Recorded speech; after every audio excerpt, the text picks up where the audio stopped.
guys, it's me Pratima, and these are two of the best mid-range phones under 30,000 that you can buy right now, the Realme GT60 and the Poco F6.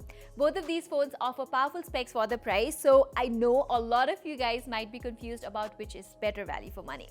I have been testing both of these phones for almost 2 weeks now, so let me help you decide which one's best for you. To make things easier, I have divided this comparison into different sections and given points accordingly so that you will know in which aspect these phones win. So with that, let's quickly get started. Okay, I believe when you're paying above 30,000 rupees, among everything, the phone you're carrying also needs to look and feel good. And honestly, I wouldn't call any of these phones good looking. The designs here are pretty basic. I actually would have liked it if both Poco and Realme had gone with vegan leather finishes like they have with other phones in their lineup. Here, both devices have plastic backs with plastic frames, and it's funny how both companies have provided similar color options as well. So looks-wise, I will not label one as better from the other. It's purely a matter of preference. But when it comes to hands-on feel, for me, Realme is snugglier and a little more comfortable while using for a longer time.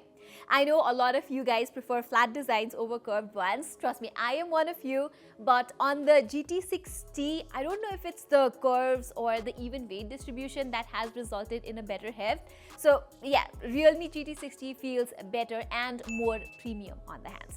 The only thing that it misses out on is an official IP rating, because here on the Poco F6 you get an IP64 rating, which means it is better protected against dust and water splashes than Realme. Then again, the GT60 has better glass protection than Poco F6, so I guess it's fair to even out the score here. Apart from that, both these phones feature an IR sensor, have extremely trimmed down bezels and are well made, so no major complaints. On the display side, I have to give it to both of these brands. They have done a commendable job. I found the quality of both these displays to be top-notch, and I've had a great time watching content and interacting with both of these screens. But there are a few things that sets them apart, like the display you get with Realme is an LTPO1, which means it can switch refresh rates from 1 to 120 Hz, while on the Poco F6, it's an LTPS panel that can only go from 30 to 120 Hz depending on the content that is played on the screen. Also, Realme's display is brighter in normal usage and has higher peak brightness levels. The Poco F6, on the other hand, features a 12-bit display with HDR10+ support even on Netflix, while Realme's display misses out on an HDR10+ certification, and also it's only a 10-bit display. So if you like watching movies and series on OTT platforms, the visual experience is slightly better on the Poco F6.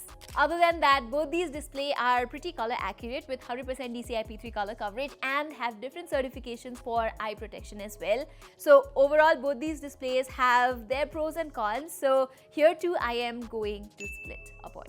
But when it comes to haptics, it's Realme that takes the crown. Yes, both of these phones feature X-axis vibration motors. However, I like Realme's implementation better. Like, you can feel the vibration in every step while toggling through the brightness or volume slider here. Not that Poco does not have vibration when interacting with UI elements, no, but Realme's feedback while typing or unlocking the fingerprint sensor is more crisp and impactful. Not just that, Realme also has better battery endurance thanks to its larger 5500 mAh cell and an LTPO display. The Realme GT60 was also able to give me close to 7 hours of screen on time in my regular usage, while with the 5000 mAh battery on the Poco F6, I was netting around 6 to 6.5 hours.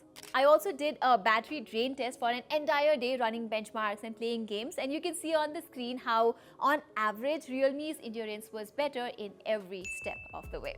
Realme has also included faster charging here too. The GT60 comes with a 120-watt charging support along with a compatible charger inside the box that takes it from 0 to 60% in 15 minutes, and a full charge takes 30 minutes. On the other hand, the Poco F6 supports a maximum of 90-watt charging, but you get a 120-watt charger inside the box, with which the phone takes 20 minutes to go from 0 to 60% and 45 minutes for a full charge. Alright, moving on. If you're a performance-centric user, you will be very happy with both of these devices. Starting with Poco, the F6 comes with the Snapdragon 8s Gen 3, which is a slightly inferior version of the top-tier Snapdragon 8 Gen 3, while on the Realme GT 60, you get the Snapdragon 7 Plus Gen 3, which is almost as good as the 8s Gen 3. And both of these phones come with flagship LPDDR5X RAM and UFS 4.0 storage. Now, if you look at the screen here, you can see how the CPU architecture on both these chipsets is very similar. The difference is that the 8s Gen 3 has a few higher frequency cores. Apart from that, the GPU on the 8s Gen 3 is also slightly better, so it's not a surprise when I tell you that the Poco F6 has better performance numbers than the Realme GT 60, whether it's in benchmark scores or even raw performance for that matter. Let me tell you, in regular everyday use, like when using social media and stuff, both these phones are fast. It's only when doing something demanding like playing games that these two phones show a difference. For instance, the Poco F6 is able to push higher FPS in games like PUBG, and the stability is a bit better on Poco as well.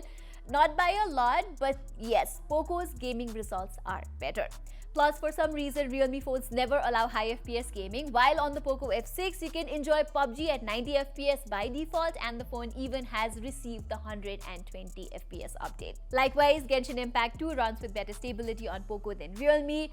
Here are the gaming results from other games too, and clearly Poco is doing a better job. But you also have to note that the Poco F6 heats up more than Realme. I tried running Antutu 5 times to check how much the performance throttles in both these phones, and the Poco F6 shut the app down at the end of the third attempt while Realme kept pushing. Here are the temperature numbers, and clearly the Poco F6 heats up more than Realme does while running demanding tasks. Even when running a 60-minute CPU throttling test, the Poco F6 could not complete the action and shut the app down at around 57 minutes, with its temperature data being a bit hotter than Realme once again. It's the same when gaming as well, where the Poco F6 was always a degree or two hotter than Realme. I guess it's because the Snapdragon 8s Gen 3 is pushing more power and hence generating more heat. So with these devices, it's a trade-off between better performance plus more heat versus balanced performance and less heat. Okay, software-wise, I am happy that both companies have improved a bit. With Poco, you get the latest HyperOS based on Android 14, while on Realme, you get the Realme UI 5 on top of Android 14. Both these brands are promising 3 years of OS and 4 years of security updates as well. So in the end, it all boils down to the experience side of things. And here Realme comes with less bloatware than Poco. They have actually removed the hot apps and hot games, which I could not be more thankful for. Plus, I have already received like 2 OTA updates on the Realme GT 60, while I have not received any of them on the Poco F6 yet. With Poco, there still are some pre-installed games, and I have also been seeing some ads pushed in the System Music app. But regardless, both phones let you uninstall most of the pre-installed apps. So overall, I definitely prefer Realme UI over Poco's. It's lighter and just feels a bit more optimized to me. Alright, let's now move on to the camera section, and this year Poco has made a nice improvement by ditching Omnivision for a superior quality Sony sensor. Even on the GT60, Realme has included a competitive Sony sensor, so hardware-wise, there aren't many things to complain about. But on the optimization side, I feel like both the companies could have done a lot better. Let's talk about the photography aspect first. And here, I like Realme's color optimization better. In Poco's images, you can notice a lot of warm tones which may be overbearing sometimes, while Realme's color tone is more digestible and pleasing to look at. Plus, I like that Realme has a wider focus area while shooting close-up subjects like in this picture here, while Poco is just the opposite. However, it's not like Realme's photos are good all the time. Sometimes the GT60 tends to brighten the photos a lot, which makes it look very flat. But rest assured, 70 to 80% of the time, the Realme GT60 will give you better looking images. Even with the portraits, you can notice a better skin tone and contrast, and also you get a 2x option on Realme, which means you can get better subject focus. During nighttime too, somehow Realme is able to make the images brighter and sharper than Poco. With the Poco F6, I got good exposure management and details when turning on the night mode, but with Realme, I never felt the need to turn on night mode in the first place. The images were just spot on. The ultra-wide-angle images from both the phones are pretty average though. You will get a wider field of view with Poco, but the color reproduction is better on Realme.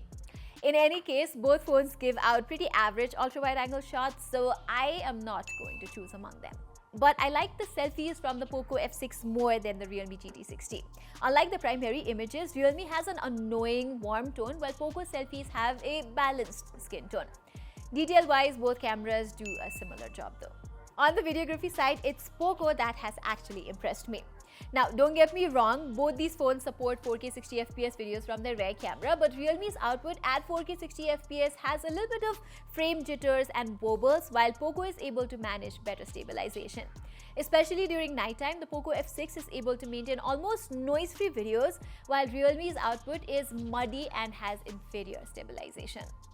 Switching over to 4K 30fps too, you will get slightly better videos from the Poco F6. By the way, both these phones do not let you switch from the main to ultra-wide-angle lenses during recording at any resolution.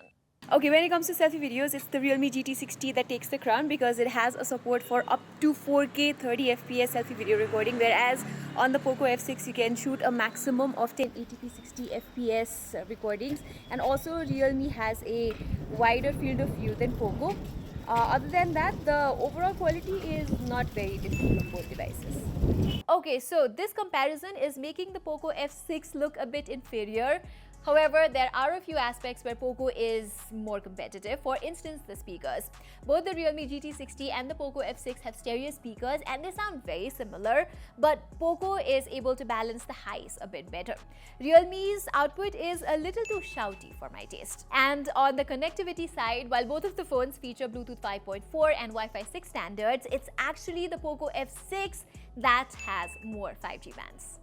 Alright, it's time to conclude this video, and taking a quick look at the scoreboard, Realme has taken the lead in the majority of aspects, and it's definitely a more balanced offering, giving you almost everything you would want from a phone at this price. The Poco F6 on the other hand is a more value for money device. First of all, it costs less and gives you double the storage in the base variant itself while providing much better gaming performance and also a faster 5G modem.